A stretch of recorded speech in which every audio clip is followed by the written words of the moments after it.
Katie here. Picture yourself in the heart of Rome, not just seeing the iconic landmarks, but experiencing the hidden corners of this ancient city, away from the typical tourist crowds. It's true, with everything happening in the world right now, you might be wondering if it's worth the risk, or the crowds, especially with the Jubilee bringing more people to Rome in 2025. But here's the secret. If you come on the Bittersweet Life Roman Adventure this October, you won't find yourself on a tour of the overcrowded spots. This is an exclusive, personalized journey through Rome's most secret corners, places where few have ever ventured. Now we know there are concerns. With the Jubilee bringing more travelers to the city, hotel prices in Rome have skyrocketed this year, and they'll probably just keep going up. But here is the good news. We're taking care of that for you. We are absorbing the rising costs so that you don't have to.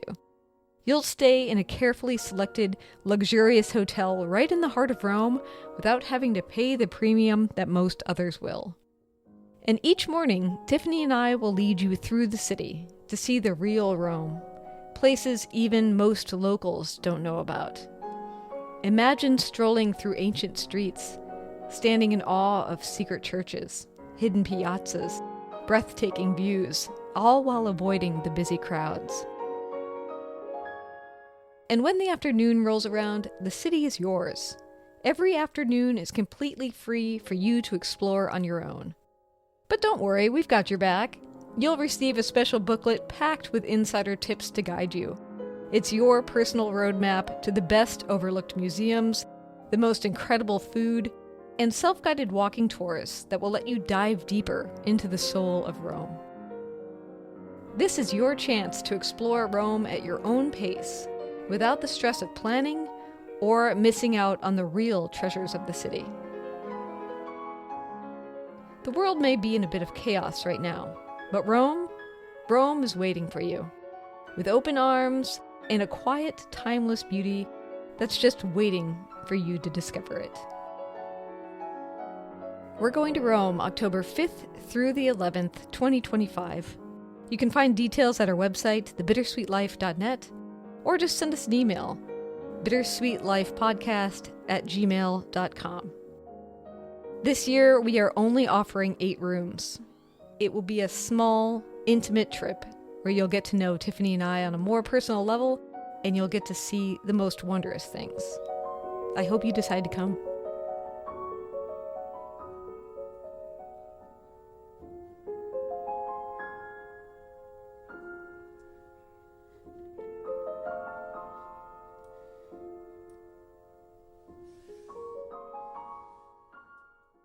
European politics. It's complicated, right? Luckily, there's a podcast that helps make sense of it. It's called The Europeans. Every week, we break down the biggest stories in European politics. Can I disagree slightly with the premise of your question? Go for it. I think some European leaders may actually prefer Donald Trump. And some quirky non-political stories you probably missed. Vilnius, the G-spot of Europe. Nobody knows where it is, but once you find it, it's amazing. The Europeans. New episodes every Thursday.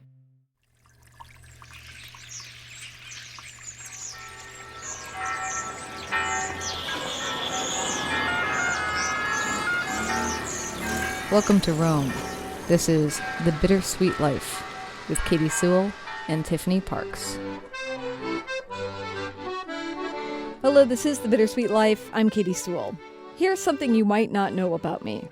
When I can't sleep, or when I wake up in the middle of the night, I listen to podcasts to help me get back to sleep. And one of my favorite podcasts to listen to in the middle of the deep, dark night is called Sleep With Me. It's created by the fabulous Drew Ackerman, and his character, Dear Scooter, kindly takes you on a rambling journey to keep you company as you try to get to sleep.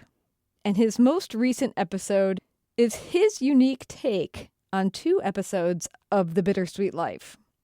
I found this to be an absolute delight to listen to. It's so sleepy and terrific that you might want to save this episode for when you go to bed tonight. Also, join us later this week on Wednesday and on Friday And you'll hear the 2 original episodes that Drew built this show from. It's a very fun back-to-back contrast to hear one and then the other. So I hope you enjoy the sleepy adventure this week, and that by listening to today's show, you will discover your favorite new sleep podcast, Sleep With Me. Here we go. Friends beyond the binary, ladies and gentlemen, boys and girls, it's time for the podcaster who's just, I guess you could say I'm semi-sweet. I never thought about that. I was trying to think, I was like, I guess I'm semi-sweet. Like, I mean, that's a pop, and I'd say, well, some people say, oh boy, but I'd say, well, that's a pretty popular kind of chocolate chip. So I'd say, yes, semi-sweet's pretty good when it comes to chocolate chips and to be honest, sleep podcasters. Because if I was too sweet, it would, for some people that doesn't work. And you definitely wanted some sweetness in your sleep podcaster kindness, right? Now, if you're new, you may already be wondering, what is going on here? Well, welcome to Sleep With Me. It's a podcast that's here to keep you company and take your mind off stuff so you could fall asleep. To be your friend in the deep, dark night, your distracting, semi-sweet friend. Now, my intention is full sweetness, but I only apply, you know what I mean? Like, it's like, you get but behind the scenes, I'm sweet, you know, I'm here to do something sweet, but only with semi-sweetness. I think that, I don't even know, is there other places there's semi-sweet chocolate? Because other than chocolate chips, why am I talking about semi-sweet? Well, because tonight's episode is a crossover with another podcast called The Bittersweet Life. But if you're new, welcome to Sleep With Me. I wanted to tell you about the show, and then I'll talk about our crossover. So I'm glad you're here. This is a podcast, like I said, to keep you company, take care of myself. It is a bit different, so just give it a few tries, see how it goes. But I'm really glad you're here. Structure we got coming up, I'll talk a little bit about the Bittersweet Life. Then we'll have support for the show. Then a long, meandering intro meant to ease you into bedtime, along with this beginning part. And then later on, I'll be reinterpreting a couple episodes of a podcast in Rome or Roma, however you say it. So I'm glad you're here. I work really hard, and I'm excited to know. Oh, let me tell you about the Bittersweet Life. Right from their website, it's made by my friends Katie and Tiffany. The Bittersweet Life began over 6 years ago in Rome when 2 childhood friends from Seattle reconnected in Italy and decided to explore the highs and lows of the expat experience. Over the years, the show has grown into a much larger examination of life. Inspiring a worldwide community of seekers to consider a less ordinary path for themselves. And the show has 2 very different perspectives. Katie lived in Rome for 1 year and left behind a really successful job in public radio to move abroad.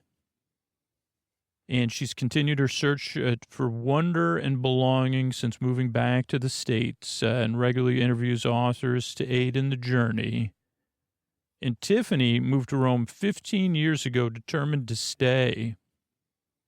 And since becoming an expat, Tiffany's overcome homesickness, a challenge to earn a living, gotten used to living the ups and downs, and becoming an Italian citizen and a mother during the course of the show.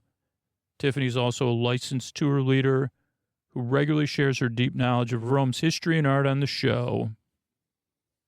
And many episodes are like a virtual. You'll love this podcast, by the way. This is Scoots interjecting. You got to check out the Bittersweet Life. There's virtual walks through the Eternal City, soundscapes. I mean, I'll just be doing the lulling parts tonight, and I'll have both episodes that we're covering in the show notes, and we'll talk about it more. But what do you say we get on with the show?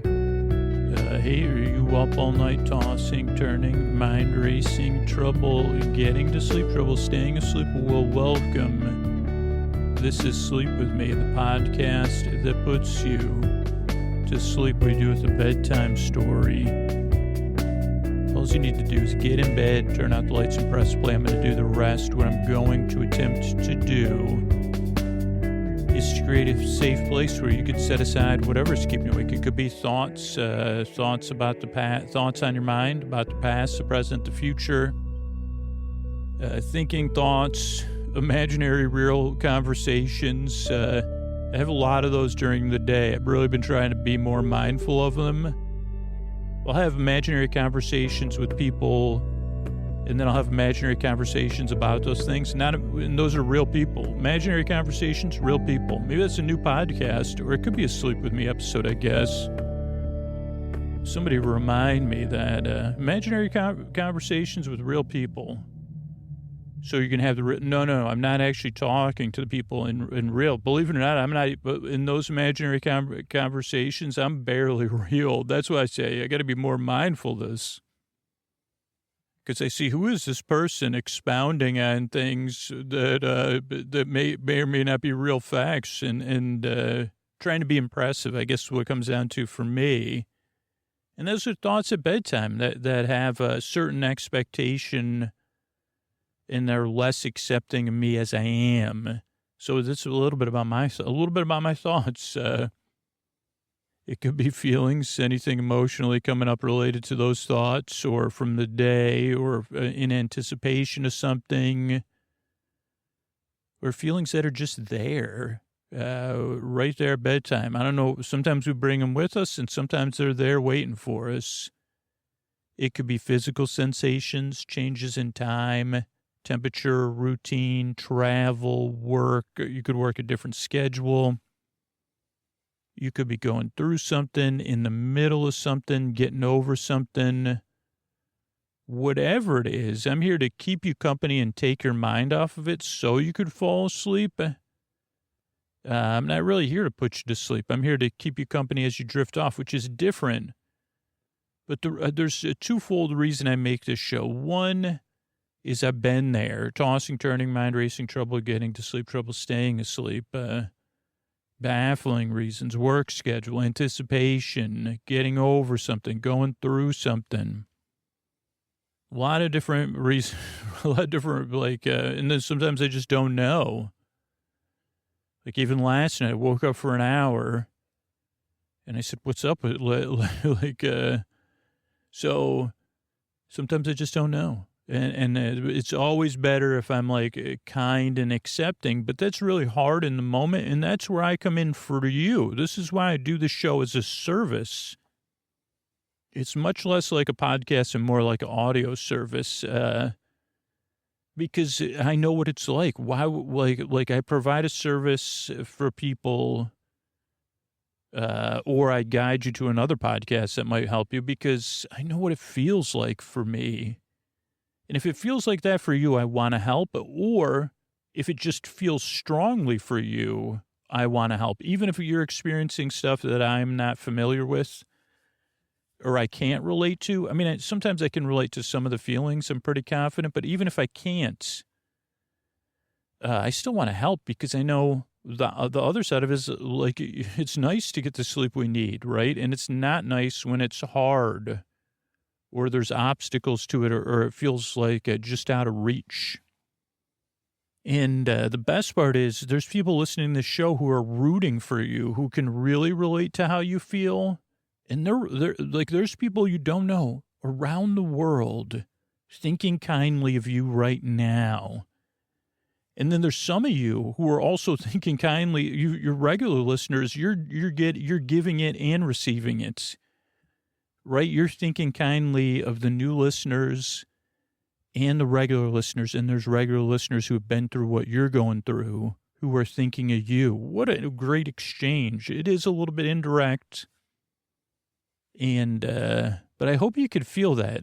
You really do have to kind of pause and soak it in, and it's a subtle, special thing we have here. The other reason I make the show is because you deserve a good night's sleep. But you, like I said, you deserve a bedtime you don't have to dread, that you could look forward to or feel neutral about.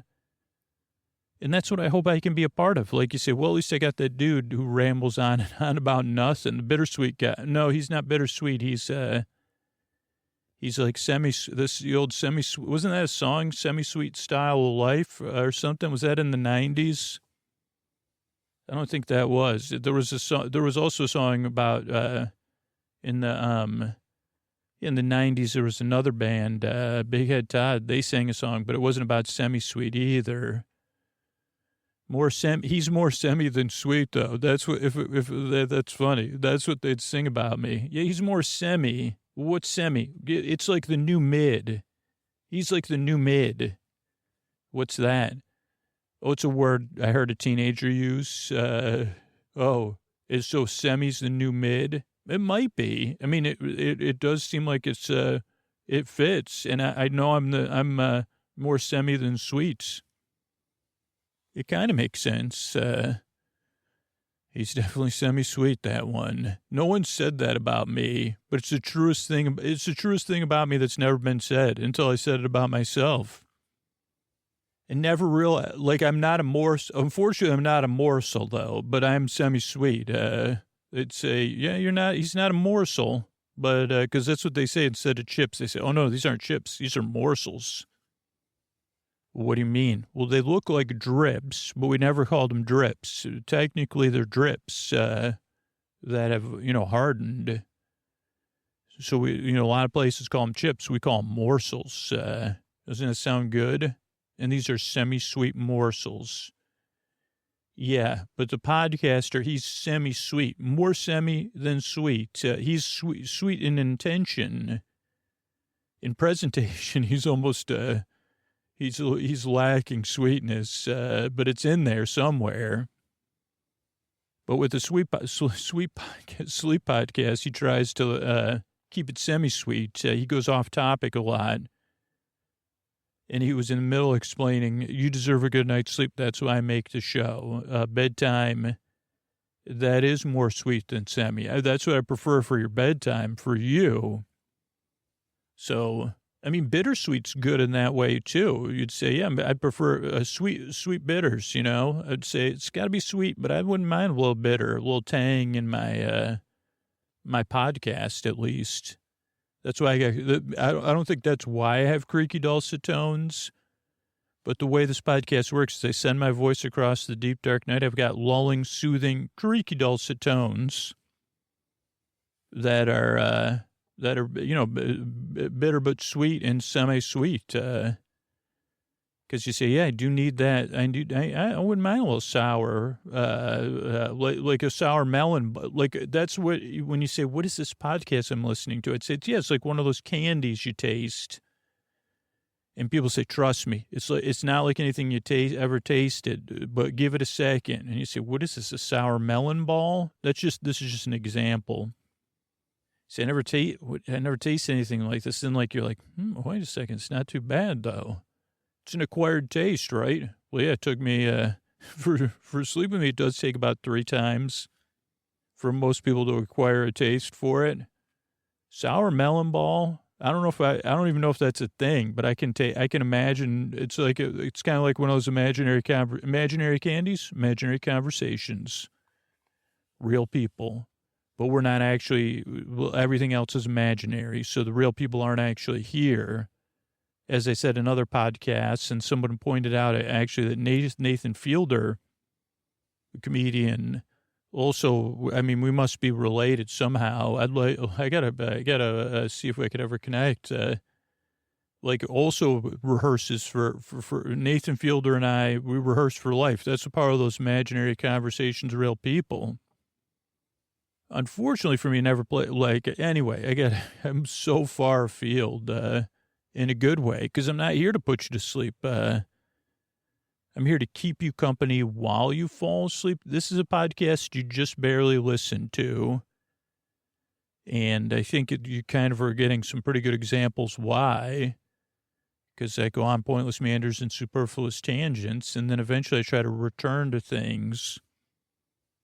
Because I'm not here to put you to sleep. I'm here to keep you company while you fall asleep, to take your mind off stuff, to be your bore friend, your bore bae, your bore sib, your bore bud, your neighbor, your semi-sweet friend, your Boris Borloff, your best boyfriend forever to keep you company. There's no pressure to fall asleep with the show. That's why the show's over an hour. So you don't have to think, okay, an hour, I got to be, say, no, there's plenty of time. Plenty of episodes, plenty of time. I'm here to put you to sleep slowly, but not even directly. Eventually you just fall asleep and you say, honey, what was that podcast about? You say, I don't know, but all of a sudden I realized that those chips that go in cookies are actually drips. So that's the first thing I thought of this morning. They're semi-sweet drips, not chips. And actually, they're not quite more. I mean, I think they're smaller. I would say they're less than a morsel, just in my opinion. But I just realized that they're drips, not chips. Okay, honey, why don't you? Oh, it sounds like so maybe you should go back to bed. No, but they're drips. I got to go get the bag and look to see if was that what he was talking about on the podcast. I think he was talking about playing ball with like he was some sort of ball game he was playing with melons. Which one? I don't know. You're right, hon. Maybe a cantaloupe or a honeydew. Off the top of my head, that's what I would think would be most suited. But yeah, I don't know. I'm gonna go upstairs and go through the cupboards for a while. Okay, hon. Great. I'm glad you got some sleep. So that's a typical sleep with me, listener. So yeah, just kind of see how it goes, right? Like I'm here to put you to sleep eventually. And this show just isn't for everybody. I wish it worked for 100% of the listeners because I know, I believe you deserve a good night's sleep, whether you like me or not, whether you like the show or not. But this show it is an acquired taste, like those melon balls. And so also like it's, like a candy. I'm not talking about eating a melon like a ball. Melon ball. There's a melon baller. That's what I would call myself if I was playing a ball-based melon game. I'd say, oh, boy, am I a melon baller. Oh, boy, am I going to bring it. I'm going to bring the melon to the fruit plate. So what was I talking about, though? Oh, most people don't like me or the show. It does take some getting used to. So what I recommend is just give it a few tries and see how it goes. Because when you first get here, you might have an expectation of something reasonable without all this nonsense. But this show is all about the nonsense, right? It's always never getting started. Because, I'm here to, I don't know, I just here to bring some levity to bedtime. Because, I mean, who wouldn't? Like, who wouldn't want to call themselves a melon baller if you were pretending to play a ball-based game with a melon? Not that I'm recommending that, because melons are pretty heavy. And it's more like, it's more for, it's another imaginary thing. My imaginary counterpart, the melon baller. Also, yeah, I could have great point. We could have a utility belt full of melon ballers, and, hard melon candies that were imaginary to try to make a metaphor about the podcast. And then I went way off track in a good way. So that's what I mean, where it takes some getting used to. Because I made this show to be different than the stuff 11 years ago that was meant to put people to sleep, that felt too serious to me, too straightforward, or just like not enough to get my attention, to distract me. And I know that stuff works for a lot of people, but I was looking for something different. And so I started making this show to kind of help people out. So just give it a try, see how it goes. If you don't like me or the show, don't worry. I have a website set up, sleepwithmepodcast.com/no thank you. That has other sleepy stuff on there that you could check out. So try that out, right? There's tons of sleep podcasts and other sleepy stuff on there because you still deserve a good night's sleep, whether you like me, whether you say melon baller, rather never I knew you, or I don't know what you'd say on the way out, but usually it's not that nice. It's funny. That's why I set up that website. I don't even know, 5, 6, 7 years ago. I said, hey, no need to send me that message. I've gotten it before already.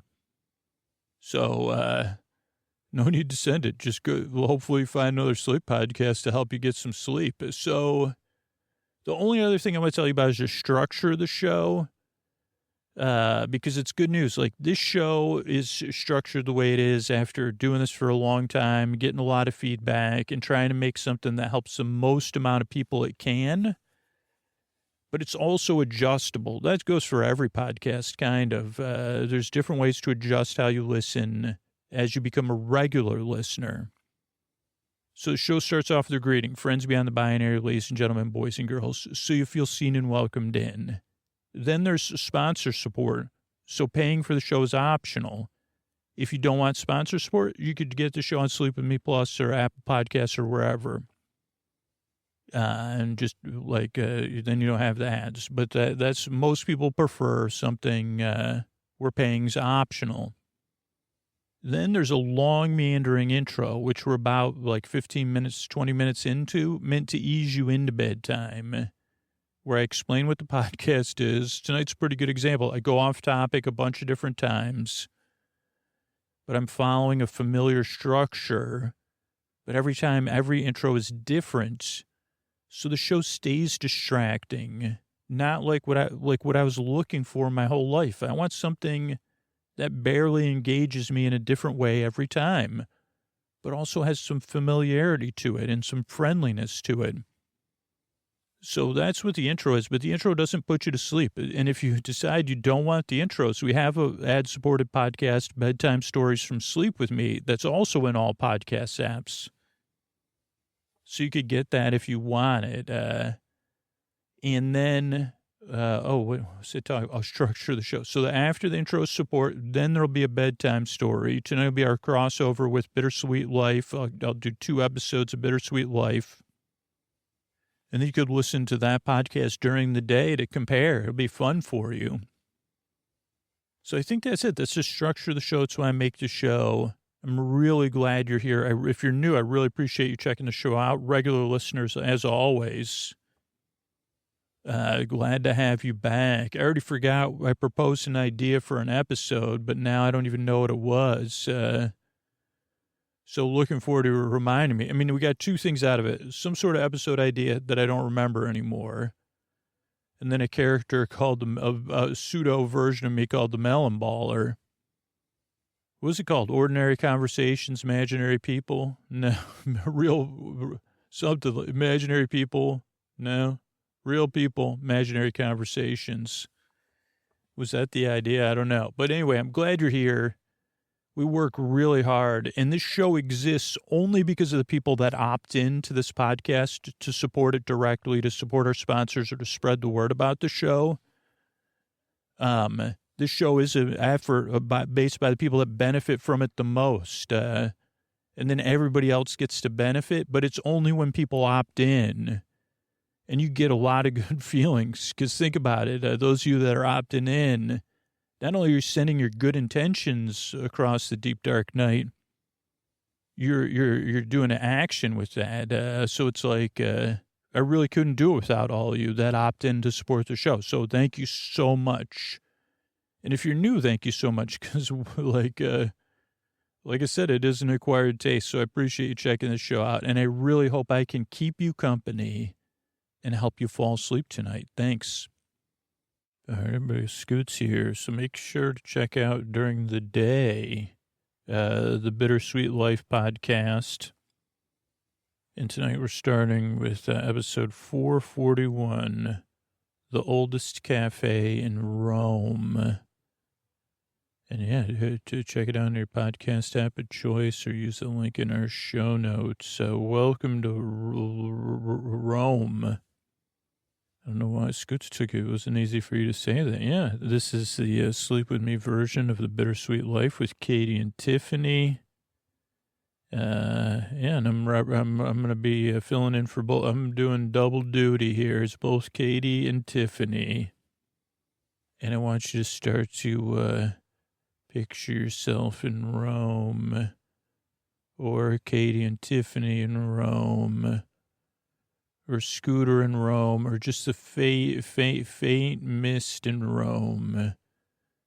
Maybe we'll observe Rome, at least in this episode, as a faint mist, water molecules in the air. because we can go high, we can go low. We could see whatever we see. And right now, we're near the Spanish steps of Rome on a beautiful sunny day. Just a touch of mist in the air. It's warming up here in Rome, and soon we'll be going to a different location. However, we're going to introduce where we're going prior to getting there. And this is a show that's inspired by Bittersweet listener Paul. Not that Paul's bittersweet. He listens to the Bittersweet Life. Paul's been a long-time supporter of the show. Oh, boy, Paul, thanks for supporting podcasts you believe in. He's one of those wonderful people we count on to help us pay the bills in a big way. He supports the show $50 every month to keep the show going. This is what an amazing thing, Paul. And listeners of the Bittersweet Life, you get to influence what it is we do, what it is we talk about, where it is we go, and what it is we think about, however you want to take it. And Paul wanted us to go on a little adventure of looking for things. That's right. He sent us a very long and ambitious list of things to find on our adventure. A hunt of scavenging, as they say. Things to do, really, on our little adventure here. A sleepy adventure in this case is, we're sending mist out, floating through Rome. And because time is of the essence, and there's a lot of things on Paul's list. Even one thing would take sometimes like an entire day. And they're very good ideas that Paul has shared, though we don't have time today to do all of them. If Katie and Tiffany were here longer, if Mist, we do have to change, as Mist, we both, you and I, listeners, I don't know what we do. I mean, we could become, we change form, right? Solid, liquid, gaseous.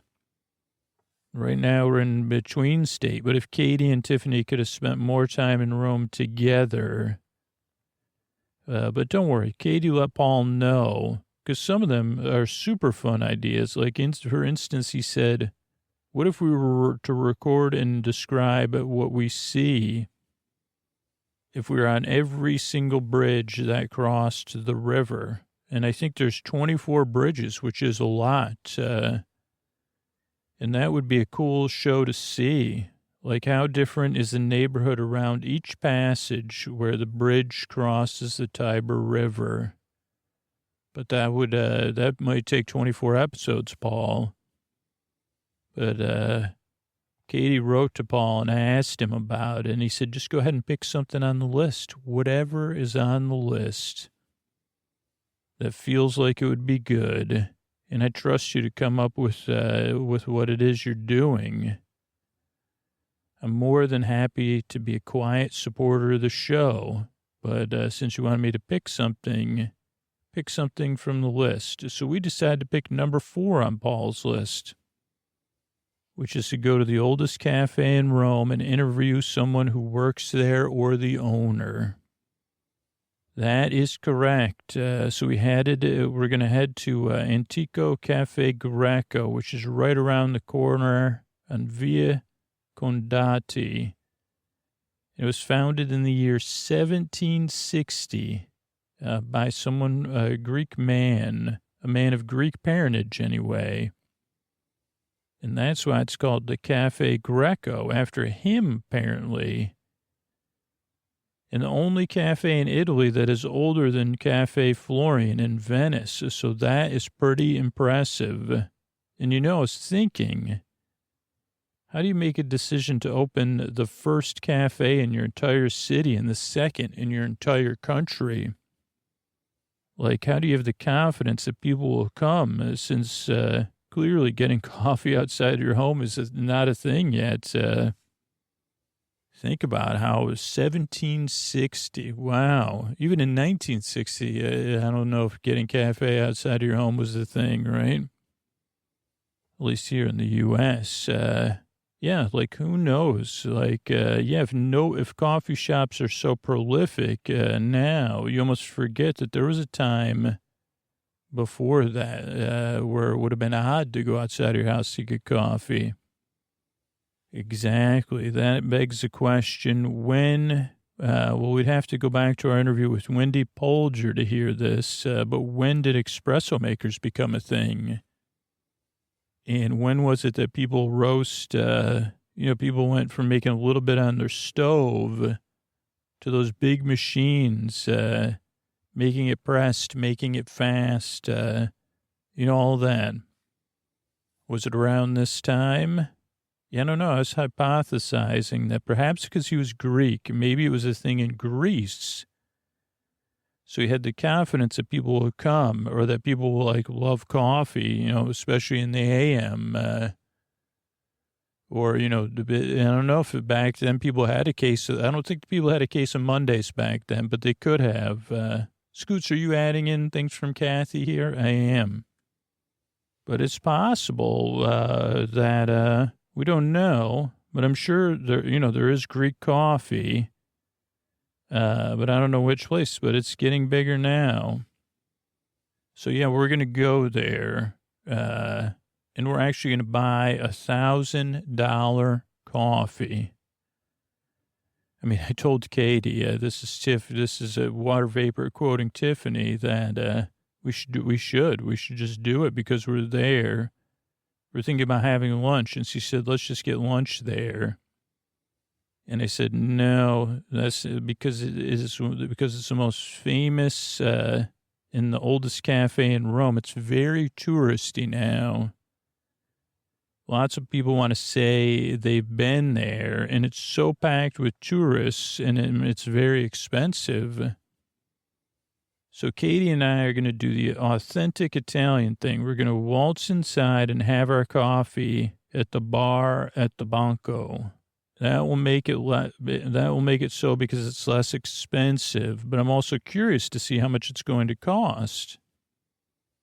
Because usually when you go to a cafe and you stand at the Banco, even in some of the most famous cafes in Rome, like Tazza d'Oro or Stani Staccio, usually it's around €1 for an espresso. A little more, a little less, but so I'm curious to see, what are they going to have there? What are they going to charge? We may be pleasantly surprised. I mean, we haven't even got there yet. They might not even have a bar. You don't think Italians actually go there anymore, which they may or they may not. I don't know. We'll find out. I didn't think about that. Yeah, maybe it's all just seating at this point. Maybe people don't stop there on their way to work. I don't know. That's cool. That's a good point. I guess we'll see. Before we go in, we should definitely see why this bar, this cafe, why it's so impressive beyond the fact that it's just the oldest one here. Well, it's impressive, too, because it was the meeting place for a lot of intellectual and artistic non-Italians and some Italians who were in Rome during that period, starting in the late 1700s, all through the 1800s, in the early 1900s. The neighborhood. We're sitting in the area where the Spanish Steps are, and not a lot of people realize it because now it's so commercial.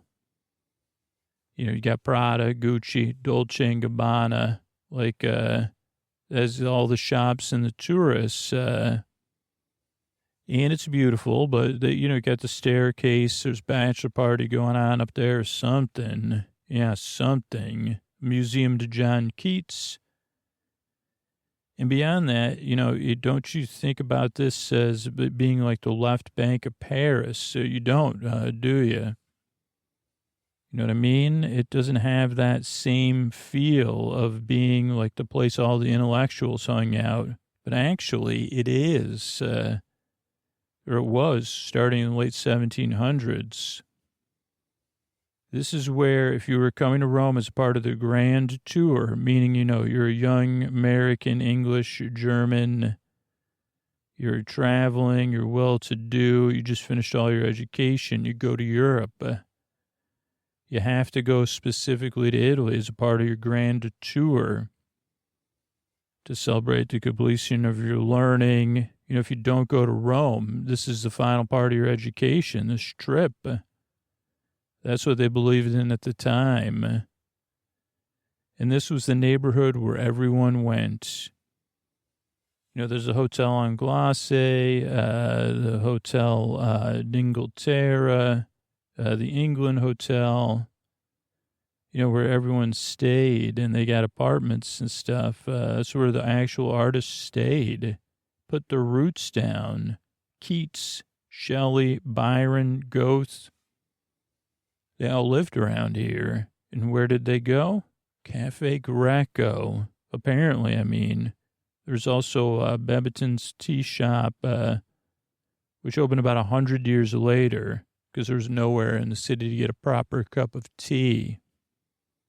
Well, that makes sense since they're all English. Yeah, so they need tea. A lot of them were English, so obviously that fills that niche. But the Cafe Greco has somehow, we don't have the list of everyone that was there, but a lot of people had coffee in this bar. All right, well, let's see whose shoes we're filling. Let's go through the list before we even set foot on the threshold. All right, yeah, because now us as Water Vapor and Katie and Tiffany's names are going to be added to this list. We'll tell Wikipedia, don't forget to put Katie, Tiffany, and, Water Vapor of Sleep With Me listeners on the list of famous historical figures who had coffee at the Antigo Cafe Greco.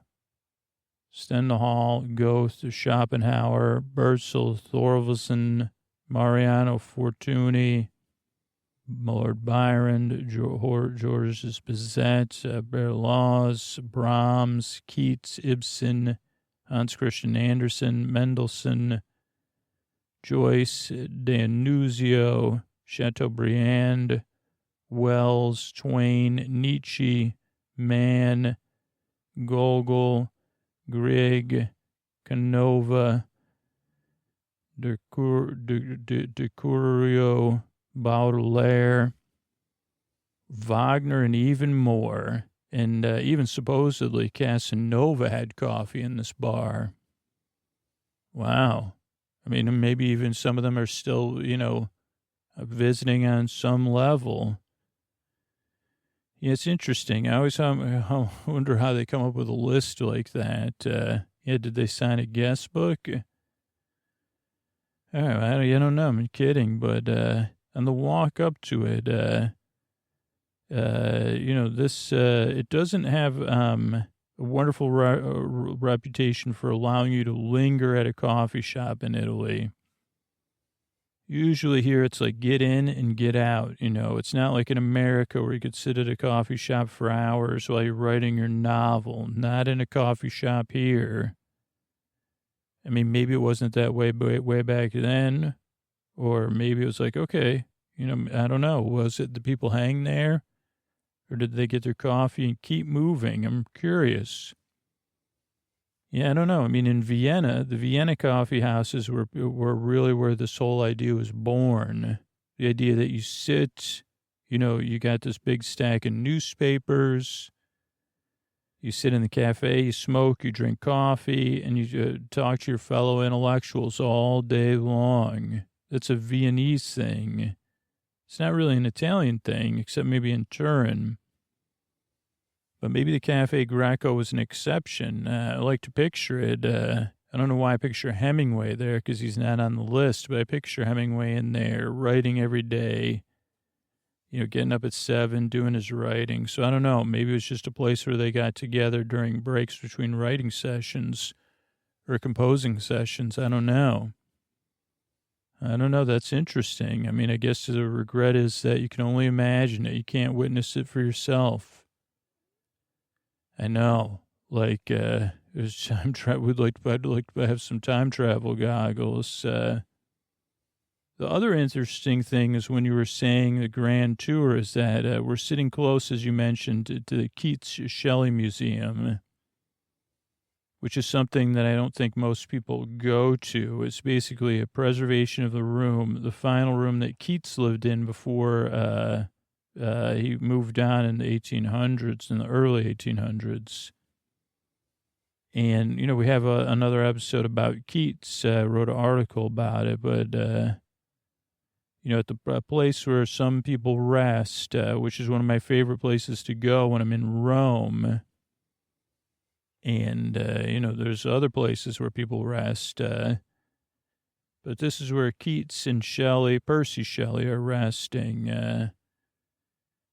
And I was struck again by how many people are resting there because they give these great descriptions, their whole life written out when they came to Rome. You know, this nice Italian sun. You know, they said, hey, I'm coming to Italy for the intellectuals in the sunshine, right? That'll turn things around. Look, that's kind of like, yeah, we spent time here in a similar situation. Yeah, you're right about that. So, yeah, a lot of people, regular people, intellectuals, came to Rome, and some stayed, and some went to Rome in another realm. Yeah, so I wonder if that's a reason that you know, that place is built that I like going to. Maybe, you know, guests from, like, yeah, I guess depending on their belief system, huh? You're the belief system they were associated with, and, you know, they fell in love with the city, and they wanted to stay here. Yeah. Interesting thought. Very interesting. Well, let's head over. What do you think? I'm ready. We've introduced this place pretty well with this gravitas we've been growing. I think so. I mean, just the name, or the names on the list, like Goth, at Goth Ed Coffee there, so I'm going there. Or Hans Christian Andersen. Is that even a real person, I wonder? I mean, I know it is. But so ubiquitous that you feel like it was something, like, was there a time before that? And, yeah, don't forget to support your podcast, right? You know, support a show like this means a lot to us. All right, so let's head over there. I wonder what it would be like working in the oldest cafe in Rome. Could we ask that? Yeah, it's a good idea. I mean, we're now standing outside the cafe itself. All the outdoor seats are full. And we floated over. I mean, they don't have that many seats, but we're going to go in and see if it has a bar and see if we can talk to somebody as requested. We'll try. All right, let's try. All right, are you ready? What do you think? Do you think Percy Shelley or Hans Christian Andersen or ghosts keeping an eye on us? I don't know. Maybe like, oh yeah, there is a bar in here. Oh, good. There's a bar. But yeah, Keats 100%. Now, most of these cafes, you have to pay before you actually get your food or drink. So let's head over and do it the correct way. And this place is full of tourists, so I bet you they're insisting on it. Okay, here, you hold this. I'll get out my credit card. I'm going to pay based on Paul's support. Yeah, so hopefully we'll see if we'll find out how much it's going to be. Do you want anything besides coffee? Anything like a sweet pastry thingamabob? I mean, I don't know. It depends on how much they're going to cost. Okay, yeah, we'll just do 2 coffees. Is it €5? €5 for 2 coffees. $2.50 each. I'm pleasantly surprised. Do you want to ask how long she's worked here? Okay, so she's worked here about a year. Never met Keats when he came in, sadly. Let's see how this coffee is. You know, I don't normally have coffee except on a special occasion, like at a cafe. Do you want to drop a milk in yours? Sure. Okay, you too? Yeah. I'm going to grab a picture of this. All right, now they've given us a little bonus piece of mini chocolate. Well, wow. Paul, you get a mini chocolate. We got a mini chocolate. Thanks, Paul. Coffee's being made here. It's not quite as crowded as I expected it to be. Yeah, maybe the myth is worn off. Well, it's more like it's 12 o'clock, so people are either having lunch or thinking about having lunch. They're not really doing the coffee thing at 12. Yeah, you're right. Okay, so we ordered some cafe macchiatos, which means it's steamed with milk, a little bit of milk. And they made it into hearts, a little heart. The milk is in the shape of a heart, or has a heart shape on it. Here we go. Paul, we're about to drink our coffee at the famous oldest cafe in Rome. It's pretty good. Thanks, Paul. We'll get you a Cafe Greco napkin and a Cafe Greco sugar packet as a souvenir. And we'll put some of this very famous sugar into my drink right now. So, that's the first time, it was 17 years. Such an important place for Italian literature. Not just Italian literature, but a lot of stuff written about or in Rome, and intellectual thinkers thinking about Rome. Yeah. Okay, so you hold the equipment and coffee. Okay. I thought we could read some quotes about Rome, of course. I have this big list, and some of them have nothing to do with literature, so I'm going to skip those. Here's one from Goethe. Only in Rome is it possible to understand Rome. Would you agree with that? I would. Yeah, I mean, you can't really imagine it. You have to experience it. Yeah, I mean, I think if you're not here, you don't really get the feeling of the span of centuries you do when you are here. But you also don't get to see modern life on top of ancient life, like actual people that are here living now, in the perfume, in the city smells, and all this beauty and grittiness combined together. Yeah, that's very, very true. I love this quote, because of how exuberant it is. Oh, Rome, my country, city of the soul. Lord Byron. It's like, how do you really feel about Rome? Can you explain it better? I think he likes it. Yeah, he's got another quote in here. Oh, no, it's Goethe again. Okay. I've finally arrived to this capital of the world. I now see all the dreams of my youth coming to life. I love to imagine these guys, obviously well-educated, well-read, read about Rome. They've read about this stuff, the history.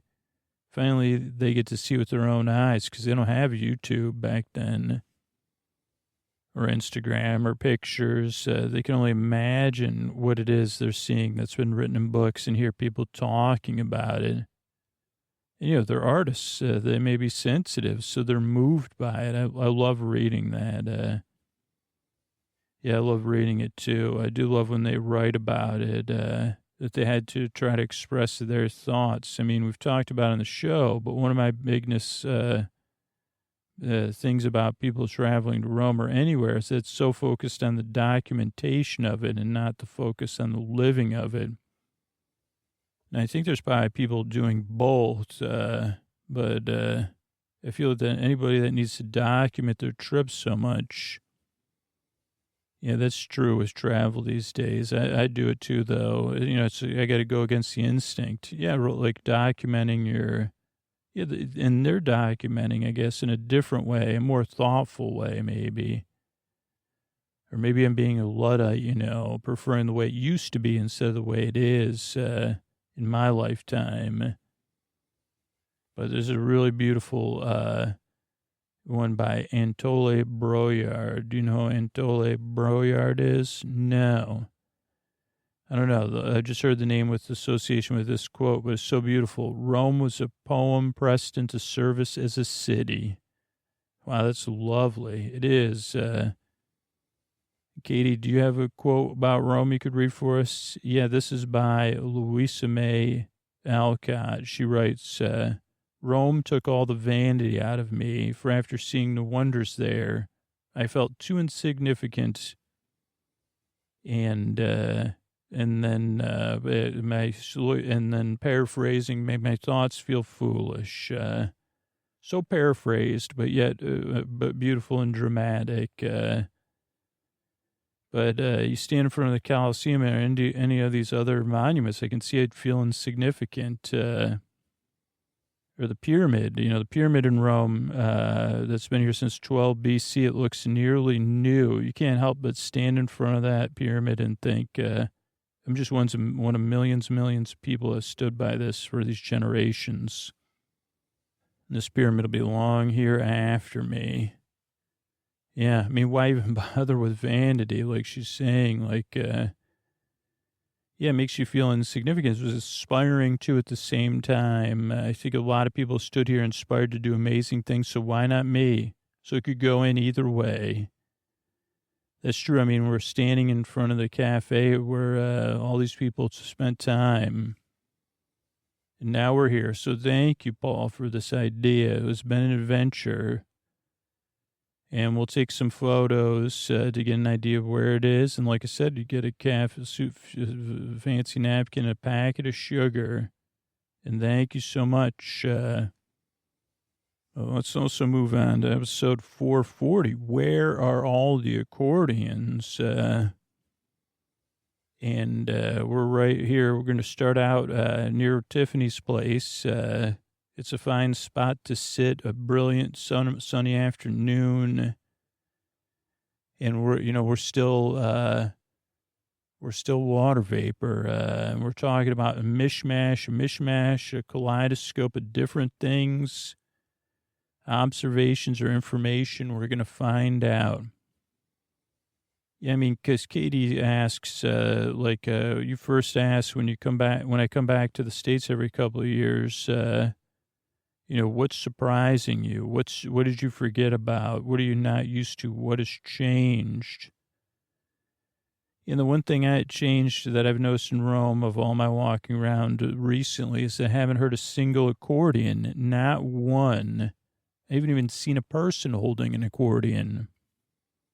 Yeah, I didn't realize that either. Not until you said that. I don't even remember the last time I heard an accordion. So we're going to have to come up with a different theme song then, right?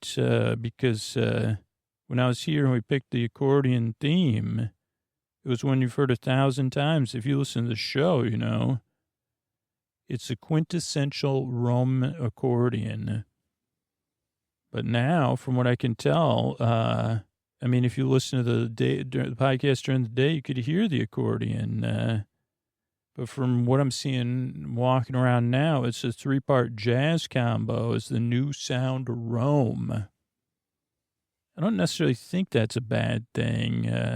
But yeah, we could, if you listen to this podcast during the day, you could hear one of the many jazz combos you could hear as you walk around Rome.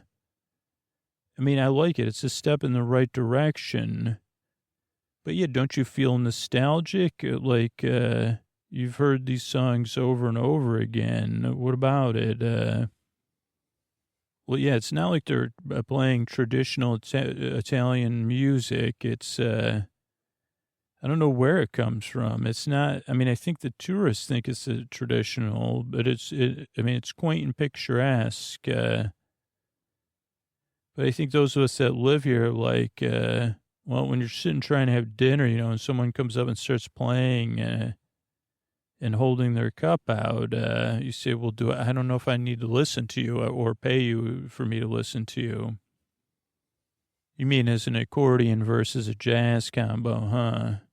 Yeah, I like that music more. It's just more my taste. And it's usually people are feeling it, right? I'm not against accordion players. I think it's a worthy instrument. And I love some of the stuff, some of the Argentinian style stuff, the buskers and what they do. And there's a shtick, But when you see someone who's actually playing jazz or playing the drums, and they have a certain amount of training and talent, maybe it's going on at a higher level, but maybe it's also personal and personal taste. I like that music better.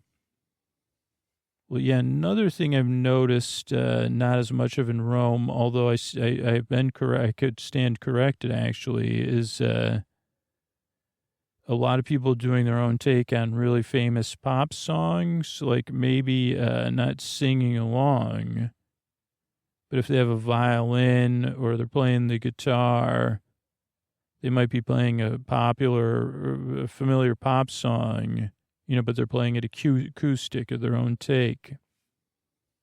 I've also seen that in Berlin. There was someone playing a recorder, and I've never heard anybody play a recorder as beautifully, so I recorded it, and I'll play it on the daytime podcast. I don't know if I've ever heard anybody play the recorder that's not an elementary student. Yeah.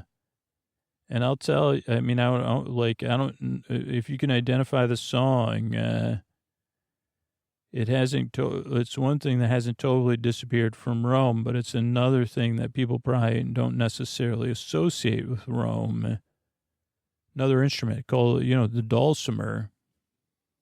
I mean, I was walking around, I finally heard some dulcimer yesterday.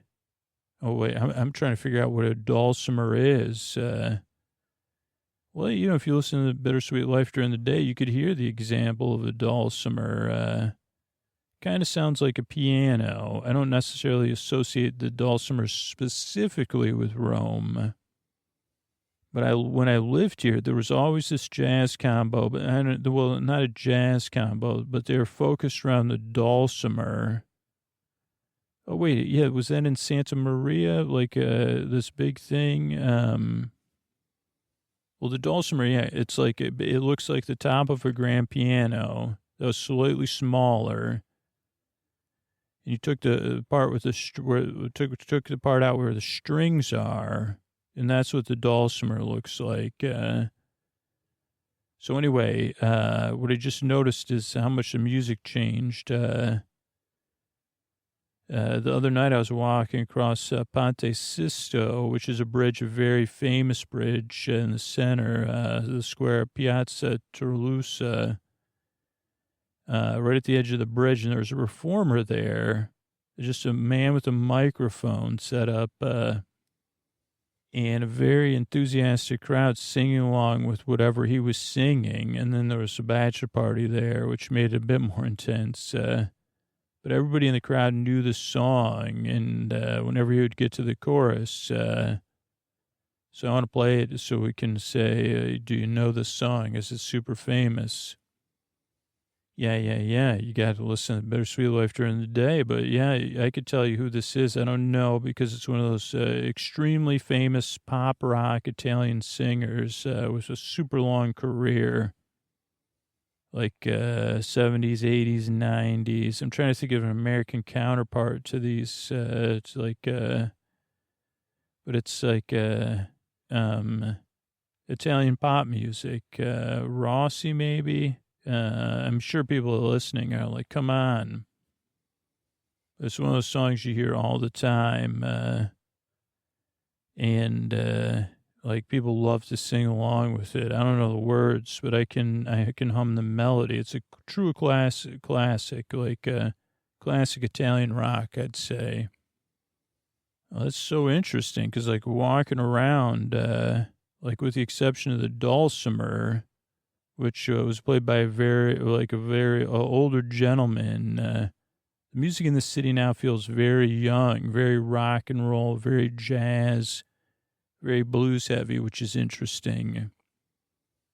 Yeah. I mean, I guess, it's, I don't know what to tell you. Maybe the lack of the tourists in the city for a little while, that maybe the lack of the accordion or the requirement for the accordion.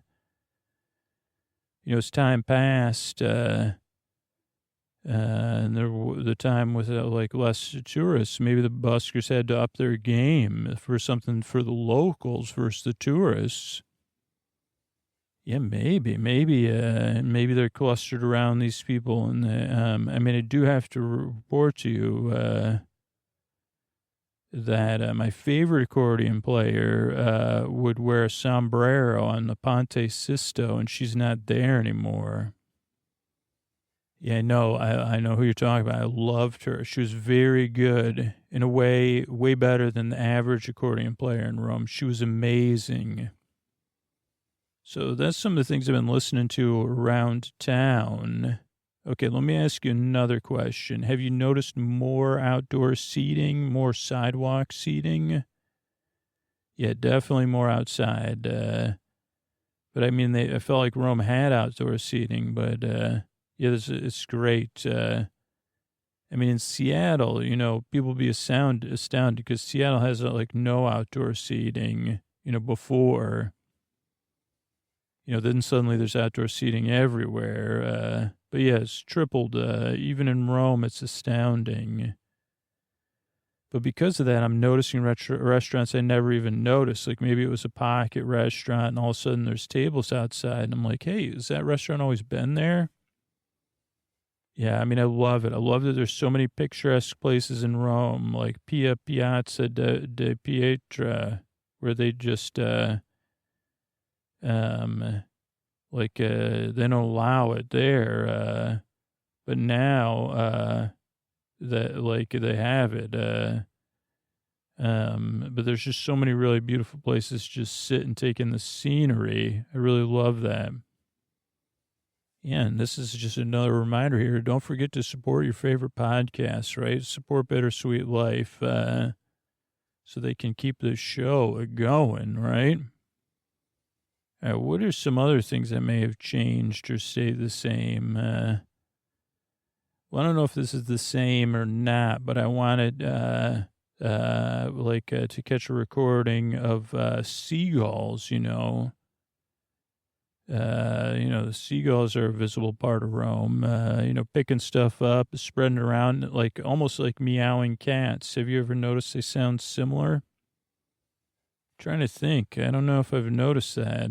Well, yeah, if like a meow, the gulls almost meow. I've always noticed the gulls here, especially along the Tiber River, of course. But if you wake up to the sound of seagulls and other birds, you hear this meowing. It's just like a feline sound, I guess. So I don't know. Maybe it's just being used to the sound of cats. Well, the first time I noticed it was on the Italian Riviera. They sounded so much like cats that I thought it was a cat. And because our whole trip to Italy had been quiet up until we got to the coast, we got to the Riviera, and all of a sudden it was like loud. I mean, Rome's loud. But I heard this loud meowing, and I was like, whoa, those are loud cats. Then I looked over and I said, no, it's a seagull. And I have a recording of it in the distance. Do you ever find that there's more parrots here than when you were here last time? I haven't seen more, but I hear them. I don't know. Maybe it does seem like there's where I'm staying. It's a little closer to trees, so maybe that's why I'm hearing the gulls more. I don't know. I mean, we could hang out and look for bird. We could do some, instead of bird, we could do some birding out on our balcony. You could see them day in and day out. They are fun to see, even though they don't the parrots aren't from here. Yeah, I like them. These long, gorgeous green feathers.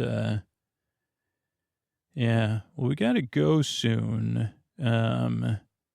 But I still haven't heard any accordion music. I'd like to record some accordion pop music. I mean, I got some I recorded in Prague and some jazz in Prague. But that's the only accordion I heard was in Prague. Well, I'll keep my ears open here in Rome for the accordions and every other kind of music. Yeah, report back to me. Okay. Well, that's the end of our Bittersweet Life crossover. But maybe we should go through the list of bridges in Rome, even though it's incomplete on Wikipedia, and run through those just to carry you off for the last few minutes to dreamland. Sure, there's the Pons Sublicius,